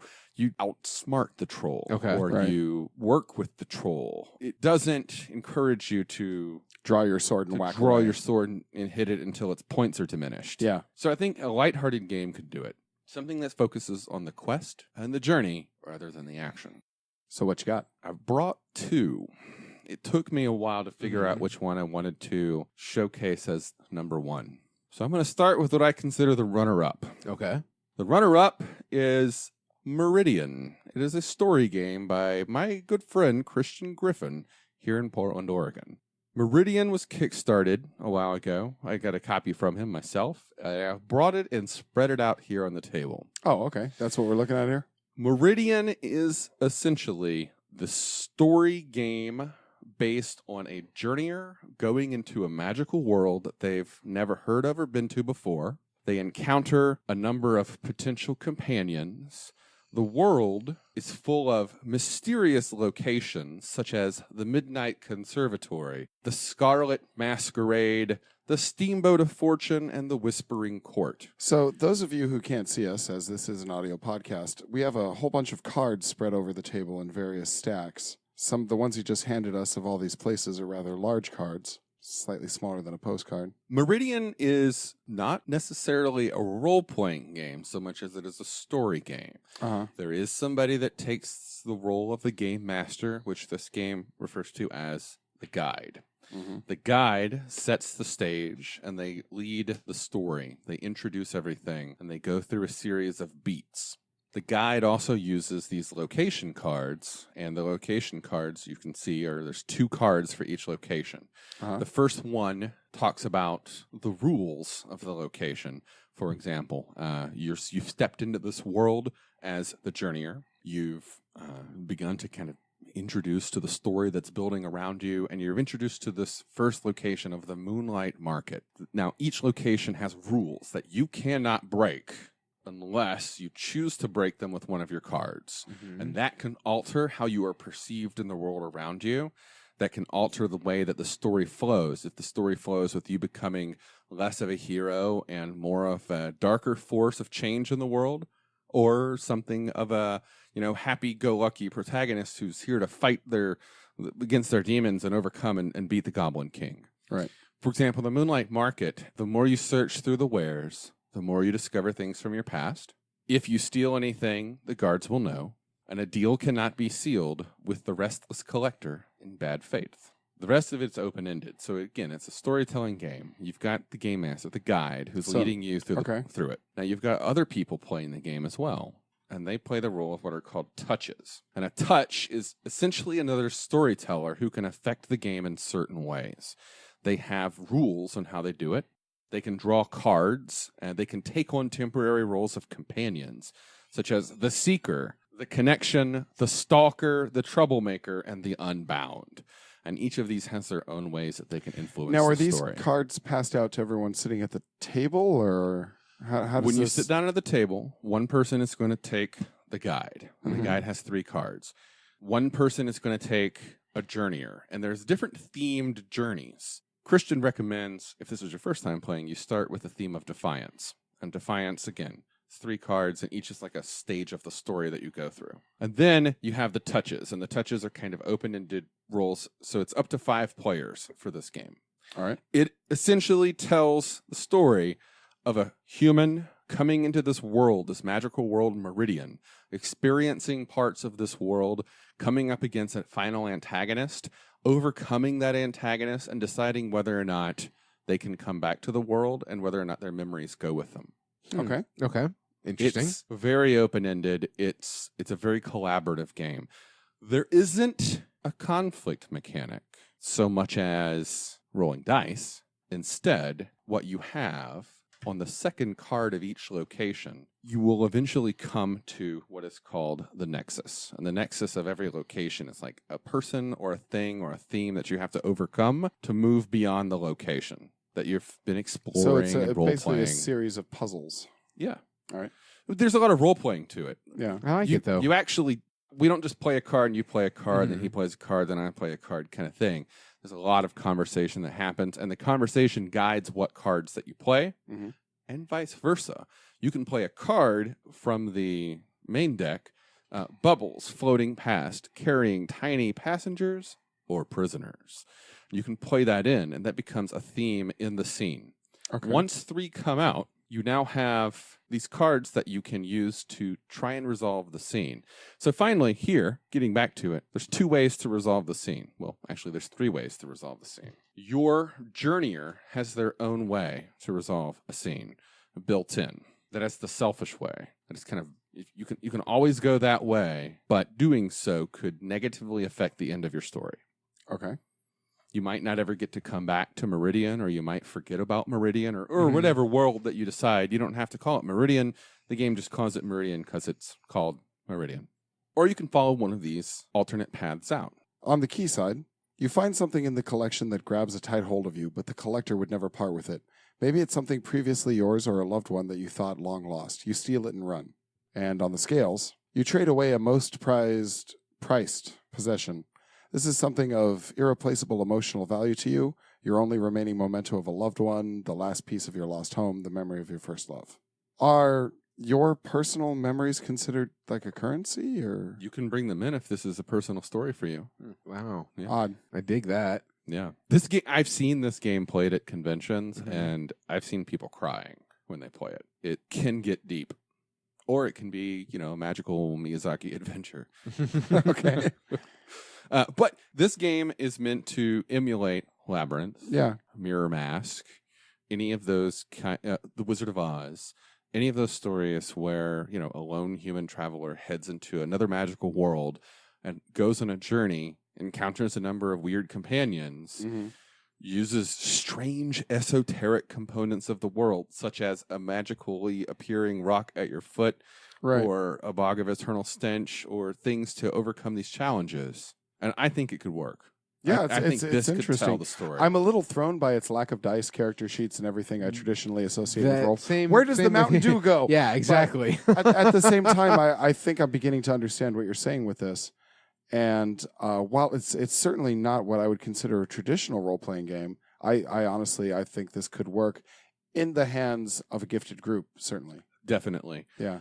Christian has a really well put together tutorial video on how to play online, which I will We include. should certainly link that Yep. Mhm. because this is Yeah, I agree. interesting. It shows the And basic flow I of the game. I do like that it's Yeah. non-traditional, that no dice will ever be anywhere near this. And I believe this is Can I the see first. the world or whatever? That I believe small this is the pamphlet first non-traditional game I've brought to the table. Agreed. I was. Yeah, I've been it looking. is.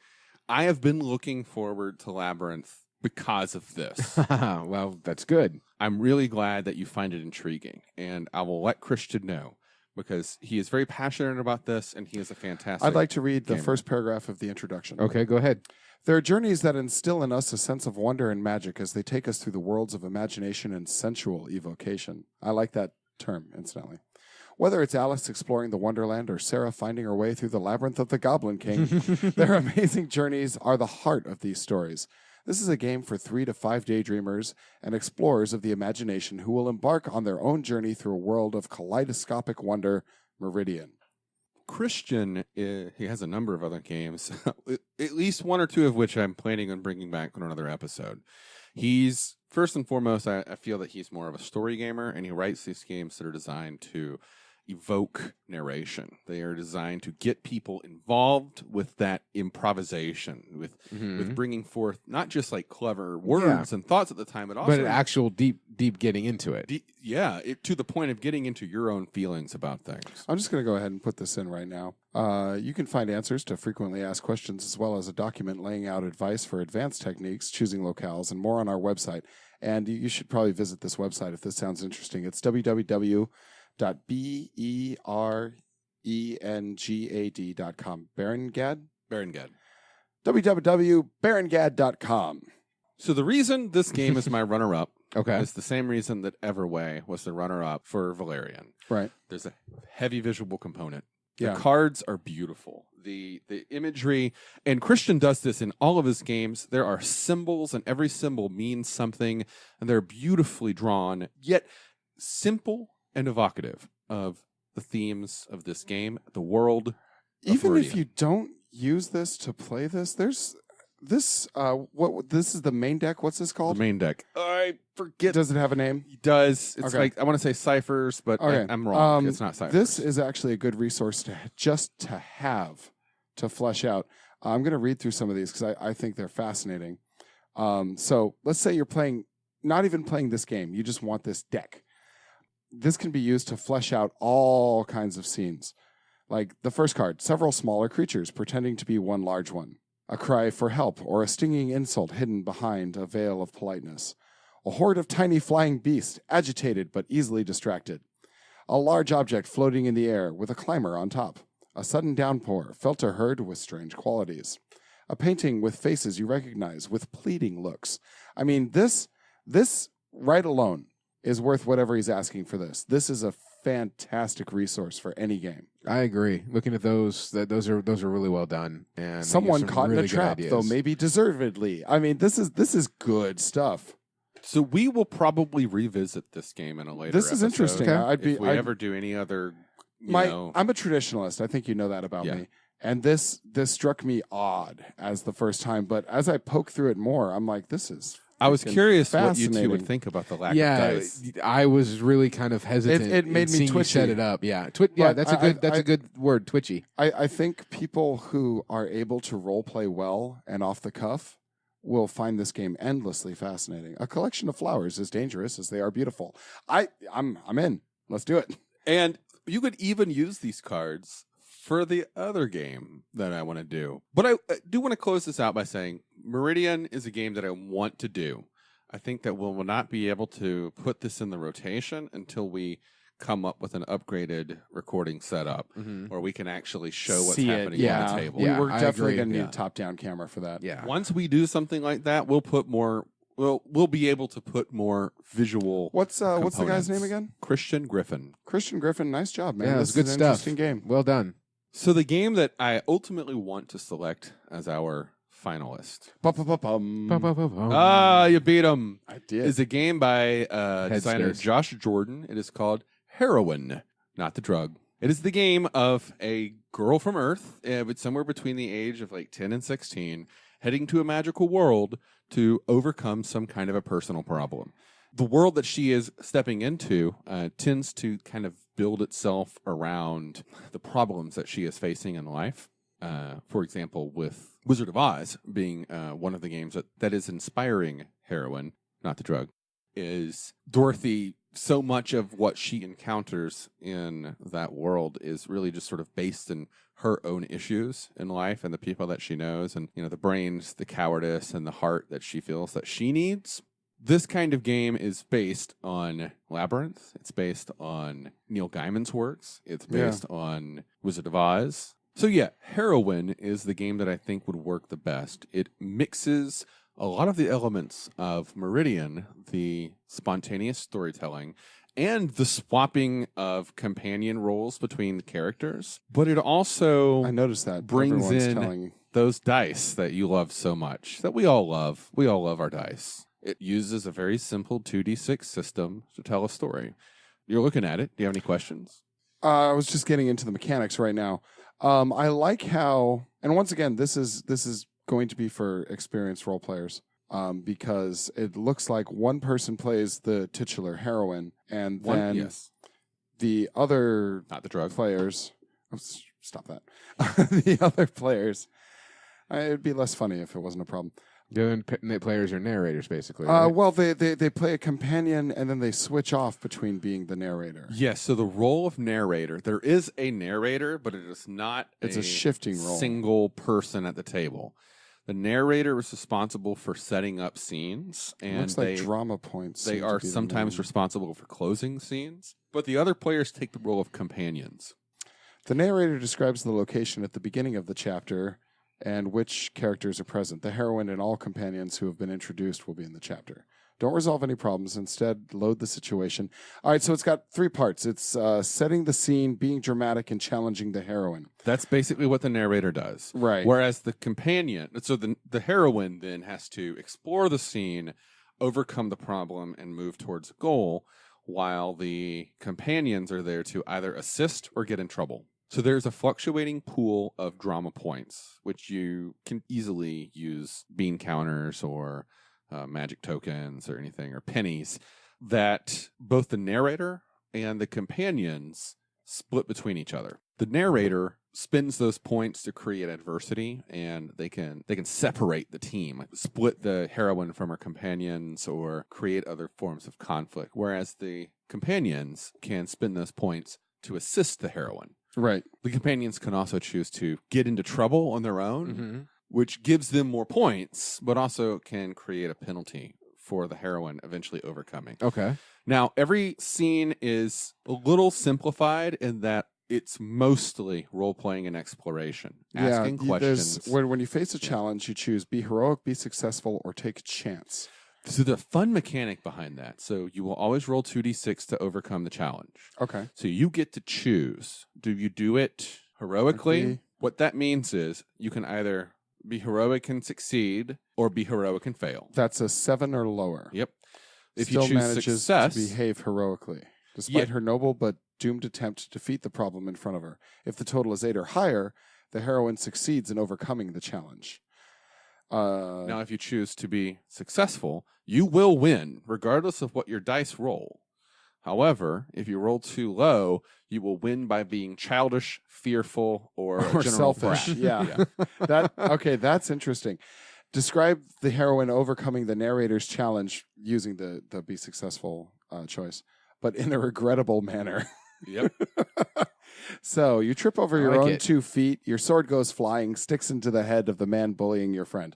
I mean, yeah. I like that. I like it a So lot. that could have actually worked for Three Musketeers. in a couple Yeah. of places. But it definitely works to show This is the way that interesting, the too. conflicts in Labyrinth work. Like, Yeah. sometimes she overcomes things in not so noble ways, but sometimes she doesn't overcome things, but she still holds her head up high. Like when she falls into the oubliette. Yeah. Mm-hmm. Where you put things to forget about them. It's a very simple scene in that there's only one challenge per scene. Yeah. And that's the only time you roll the dice. When you roll the dice, that's it. That's the challenge. Now, the companions can also roll the dice. So the companion can roll, and if they get a certain number higher when they choose to either assist or get in trouble, that will determine how much they affect her. So if a companion chooses to assist and gets a high roll, then the heroine gets a +2 bonus to her roll, +1 for each additional companion beyond that. Whereas if a companion chooses to get in trouble, it can be -2, -1 for each companion beyond that. So it seems like the portion of the spotlight on the game is not split up evenly. The narrator, it goes, from what I can tell, the heroine, excuse me, the narrator, and then the companion. The storytelling is whoever wants to take the lead at that time. Okay. Really. So the heroine can do some exploring, but then the storyteller can ask the companions what they do. It's like any adventuring party at that point. Yeah. Once you start playing, even though the heroine makes the ultimate role and the game is ultimately about her overcoming challenges, you still role play everything out. So the companions get out there and they role play getting into trouble, and they role play assisting. They role play their own things. They can become separated, in which they get their own stuff, and then they have to role play getting back to the companion. But ultimately, this is a game about a heroine. Right. Injuries. So conflict resolution and how it damages. For each chapter after the first two, the narrator can inflict an injury or division on the heroine. Use injuries to give one player a more complicated path to his goal, and use divisions to make life more difficult for the whole group.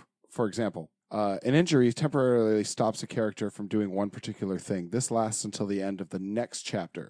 Also, if the heroine is injured, the heroine player has -1 to her roll during the challenge at the end of this chapter. Example.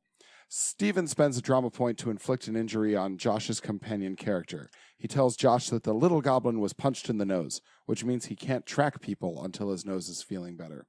So I'm seeing not a lot of pen and paper here. Not a lot. There are no stats. Yeah. A division, on the other hand, splits one character from the other. It's what you were just talking about. It doesn't give any penalties on rolls, but it means that from the time it is inflicted until the end of the next chapter, the two characters are in two different physical locations. Any other player must choose which group their character is in. Okay, this is very simple. The PDF is only 60 pages long, but I it's like it, also though. it's also interesting. Looks very interesting. And Honestly, looking the art is gorgeous. I was gonna say, actually looking at the art, the photography done in it is really well done also. And then all the fonts.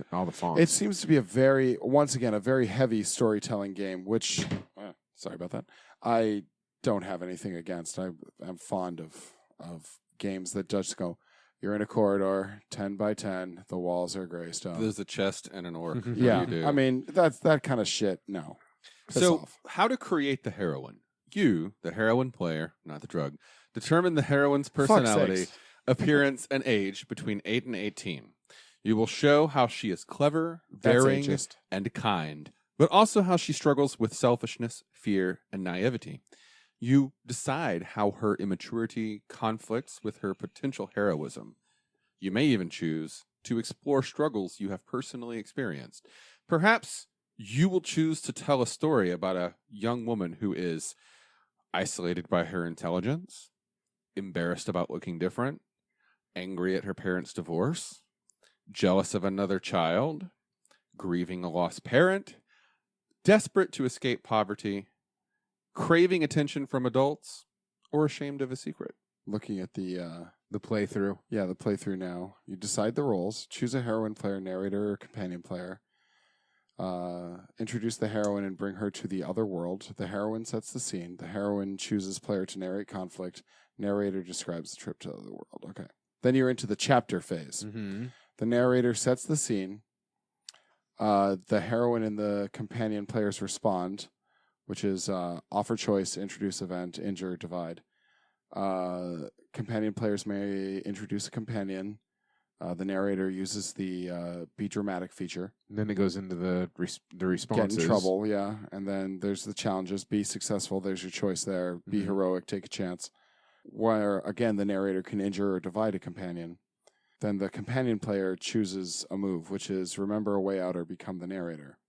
The narrator narrates the result of the challenge, and narrator announces the end of the chapter. It looks a lot more structured than it really is. It doesn't look structured at all. Well, a lot of games.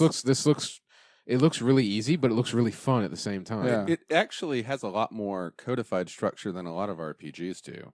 A lot of RPGs only bother Am I just an old codifying fuddy-duddy, structure. or what's the deal here? Well, I mean, a lot of RPGs only really bother adding structure to combat, and that is your initiative order. But modern games tend to have detailed procedures about what happens and when. Mm-hmm. That happens more frequently. This has a very specific flow to it, scene by scene by scene. Yeah. It's interesting. I could see this working. Again, I would say look at your gaming group before you decide which game to do this with. If you all are fairly new to role-playing games and are nervous in front of other people, this might be hard to do. Yeah. So I will say that there are a lot of videos out there of this game. YouTube is your friend. Here's the problem. searching for them is going to be a pain in the butt. So I'm going to add some links to some that I found online to our show notes. Okay. Because if you search YouTube for Heroin RPG, most of what you're going to find is for a video game.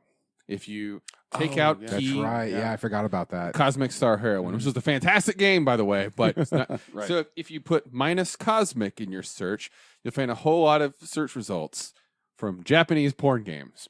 So then there's so many, you have to start restricting Which your. will also be Yeah. appearing in the show notes. There's a great number of games. Then there's Heroine's Quest, which is an adventure game. Eventually, once you have figured out the right search pattern and exclusions in YouTube, Let's just link it. you Yeah. can do it. There are some Much really easier. good examples. Yeah. I think that this would be a fun game for us to play with one I other think person. we're skilled enough. Yeah. Yeah, I would be hip on playing. I mean, I think everybody does have from time to time once they get into a game or feel a little bit more. They have a little bit of that anxiety of like, am I doing this right? Yeah. I think if you're a little more experienced, this game should be fairly easy to get into, and it looks like if you have experience with LARPing, this would be very easy to get into, possibly. There is Mhm. a LARP version Oh. of Heroin. By the Okay, same I'm just company. flipping through it, Yeah. and I'm like, this would be very it is, easy to if I if you're a remember LARPer, correctly, this would be easy. It is called Dangers Untold. Okay. It is the same writer, the same stuff. Oh, well, I could be messing this up. Mhm. It was linked on drive-through as the companion to Okay. this, Dangers Untold. This game, I read through it twice. Again, it's only 60 pages. It's Yeah. super easy. And I think a good third, if not half of those pages are this beautiful, evocative art. I've never seen art like this in any other game. Oh, No, I you know have. what? Even and not in a game, no, but it's, even it's a style I like. even with the LARPing stuff that I did way back in like Yeah. '97, the photography wasn't It was anywhere terrible. near. It was Yeah. bad photography. It was somebody took That their is so goth much girlfriend good. out to a cemetery and took Yes. some dangerously gothy, sexy photos. You of can her. see her shoulder in her bra strap. yeah. By the way, are any of you familiar with goths in trees? No. You're not. Goths and trees. Well, I've then heard. I can't really have this conversation. Okay, I've it requires heard of more than it. one Do person they to hang be like involved. bats or? It's a meme. It is a very small meme, but it's a growing meme. There's a website about it. It's a Tumblr. There's a Facebook group, Goths in Trees, to the point that every time my partner has her annual goth party, everybody goes outside, climbs in a tree, and takes a big picture. It's a thing. All right. Let's talk about LARPs and goths. in It just reminded me of Goths in Trees. What about Goths in trees. That one's for you, sweetie. what am I looking at? So, do you have any questions about this? No, it Is this- seems I understand the mechanic. I could play this right now. All right. Yeah, I feel the same way. I think This is just odd. I'm Goths looking and at trees. Goths and trees Oh, right now. Okay. So I think that's a wrap, right? I Yeah, think so. I think yeah, so. I Okay. think so. So this was Wait, what was the runner-up? yeah, let's do that Oh again. yeah. So the runner-up Yeah, the runner-up. was Meridian by Christian Griffin of Barangad Games. Okay. Okay. And the movie was Labyrinth. But and the winner, is Heroin, which was written by Josh Jordan. Josh Jordan And Josh Jordan, I really like your artwork of in your Ginger game. Goat Games. of Ginger Goat Games. I really like your photography and your artwork. Oh, that's and not him. your- The photos were by J.R. Blackwell. Okay, well, J.R. Blackwell. I really like the photography and the layout and the artwork. It is amazing. But the Yeah. game also looks great. Justin's So- a fantastic photographer as well. You Thank did you. all the photos for my Motorcycle Samurai Yes, shoot. I did. That was Thank good you. Times. way what do- back when. So what do we got coming next week? Next week. Cowabunga, dude. Yep. You're 2 minutes late, dude. Pizza Dude's got 30 seconds. Now we're doing Teenage Mutant Ninja Turtles, The first one. 1990 from Yeah. 1990. The only. I enjoyed the other ones. I did. The other ones were good. The sequel was fun. I didn't even mind the new one. I like the I cartoons. haven't watched the new ones yet. The cartoons. Again, there's this universe where somebody named Michael Bay exists. I generally try not to venture too far into that universe. Lest I This go was I was a little older when Teenage Mutant Ninja Turtles dropped than I was say when Transformers was happening. Yeah, we were. So I don't have that same visceral connection. I was That's mine. so this is Okay. your Transformers. So you guys were Transformers and I was GoBots. I was Ninja Turtles. All right, this I should have be all interesting. four. I have all four of the original Ninja Turtles unopened in the box Nice. on a shelf at my mom's house. You think? And Baxter Stockman, April O'Neil, the Shredder, and Splinter. April in that And- jumpsuit. And my personal favorite, Usagi Yojimbo. Yeah. The articulated toy. Mhm. The others were not articulated. Well, they I don't. specifically I have articulated the, his toy so that you could pose him to make the same poses that he makes Yeah. in the comic books. I have the old Teenage Mutant Ninja Turtle comics upstairs too. I good have stuff. them all. I still Yeah. have the old school Teenage Mutant Ninja Turtles RPG. I The really dark. do as well. I have multiple copies of this. Well, and let's that's just go something ahead we'll be and say talking it's about. 3 for 3 because I have a copy too. Awesome. Oh my freaking God. This is What? wow. So, are we even going to bother with runners up, or should we just dive deep? No, on we that know. one? No, we need we're to gonna have- start with runners up. Yeah, we need to have I've got runners some up. good ones too. All right. All right. Well, thanks for tuning in this week. I was Matthew, And I'm Dusty. And I'm Nathaniel. and we'll see you next week. Smell bad. It does not. Thanks for listening to another episode of our show. We're a new name in the enormous sea of podcasts and appreciate any feedback that you can send our way. If you like what you've heard, or even if you didn't, please leave us a review and let us know. Got a movie or a game that you want to hear us talk about? Drop us a comment on our website at havemovieswillgame.com or hit us up on any of the usual social networks. We'd love to hear from you. The opening theme music is Rock and Gravel by Sid Valentine's Patent Leather Kids, part of the public domain and found on publicdomain4u.com. Opening narration is provided by Isaac Sher. Have Movies Will Game is distributed under Creative Commons Attribution, Non-Commercial, No Derivatives. Thanks for listening, and we'll catch you again next week.